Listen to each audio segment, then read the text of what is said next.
Hello and welcome to my weekly video blog, and today on A Vogel Talks Menopause I'm going to be talking about 4 surprising food problems in the menopause.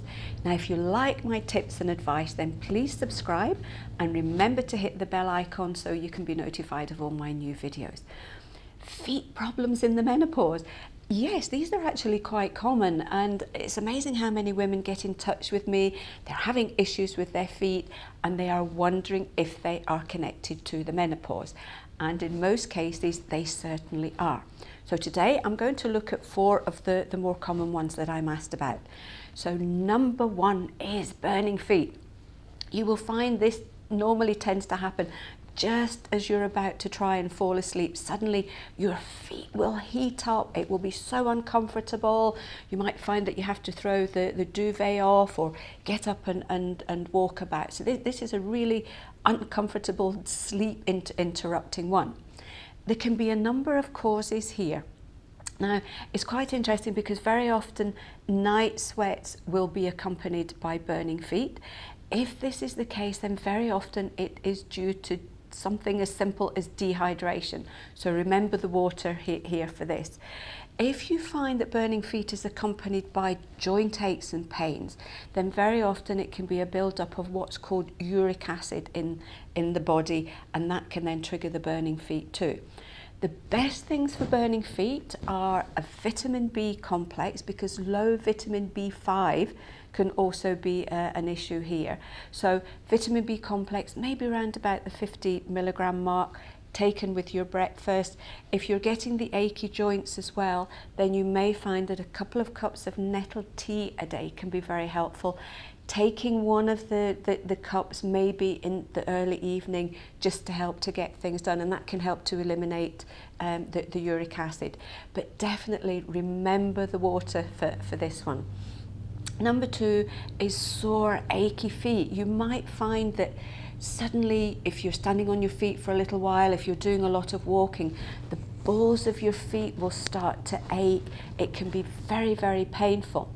Again, there can be a number of reasons for this one here.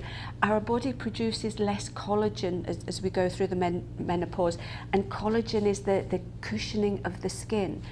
Our skin can thin too, so if you're getting a reduction of the thickness in the balls of your feet and also the skin on the soles of your feet, then it means that you're basically walking on your foot bones, and this can be very, very uncomfortable. It can also lead to corns and bunions as well, which again makes everything that much more uncomfortable. It can also be due to weight gain. If you find that you're putting on a little bit of extra weight, then that's going to put extra pressure onto the balls of your feet. It can also be due to our posture. As we go through the menopause, our muscle mass can change, our posture can change, and it's really quite interesting because aches and pains in your shoulders and in your back can transfer all the way down to the balls of your feet too. So what can you do for this one? You could look at our menopause support. This is used to help just to very gently raise and balance estrogen levels, so that can have a nice positive effect on the skin. Remember the water, because dehydration may be an issue here. If it's just the balls of your feet or your heels that are really sore, then you can go and see someone called a podiatrist. They can check your feet to make sure that there hasn't been any damage to the bones and the ankles, and then they can maybe tweak things for you, or they can offer you very special insoles for your shoes that can help to cushion everything. If you find that you're getting the joint pain but you're getting aches and pains in your shoulders and your back, then it may be better to go and see a chiropractor, because they can sort what's going on in the shoulders and your back, and that can have a positive effect on the pain in your feet too. Number 3 is swollen feet. This is a really important one to look out for if you're getting swollen feet and swollen ankles on a regular basis. It could be an indication of high blood pressure, so it's really important to get this one checked out by your doctor first. Maybe just go and ask if you can get your blood pressure checked out. It can also be dehydration. Again, it's quite interesting that if we're really dehydrated, our body will store water in the feet and the ankles just to have some extra. So just make sure, especially if you're getting flushes and sweats and you're also getting the swollen ankles, then it can be the dehydration. So remember, loads of water for this one. Number 4 is smelly feet. This is a really interesting one here. If you are wearing or using antiperspirants, especially the 24-hour ones, as your body regulation of temperature can go a bit out of line, your body will try and find other places it can sweat from. And one of the other main places for your body to sweat is the feet. So if you're not sweating under arms, your body will do that through your feet.